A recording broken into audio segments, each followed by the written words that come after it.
వాల్మీకి ఆశ్రమంలో లవకుశులు ఇద్దరూ పుట్టేశారు. చూడండి, సీతమ్మ వారికి మంచిగా లవకుశులు పుట్టారు.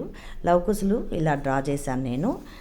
కొంతమంది వృద్ధ స్త్రీలు వాల్మీకి ఆజ్ఞ ప్రకారము వట్టి వేరుతో ఒక బాబుకి, ఇంకో బాబుకి గరికతో కుశలతో దిష్టి తీశారు.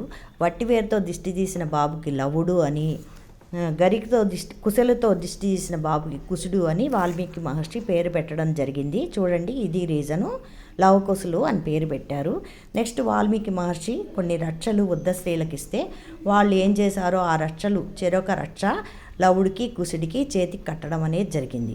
ఆ టైంలో శత్రుఘ్నుడు లవణాసుని చంపడానికి వెళ్తూ వాల్మీకి ఆశ్రమంలో ఆ సీతమ్మ వారు కనేటప్పుడు ఆశ్రమంలోనే బస చేస్తున్నాడనమాట. ఆయన ఆ మాట విని సీతమ్మ వారు లవకుశుల్ని ప్రసవించిందని విని చాలా సంతోషించి దీవించి ఆయన దూరం నుంచి వెళ్ళిపోతాడనమాట. ఇది అపురూపమైన ఘట్టం. లవకుశులు పుట్టడం అనేది నేను ఈ విధంగా డ్రా చేసి చూపించాను. ఓకేనా friends, please like, share and subscribe. నచ్చితే లైక్ చేయండి ఫ్రెండ్స్.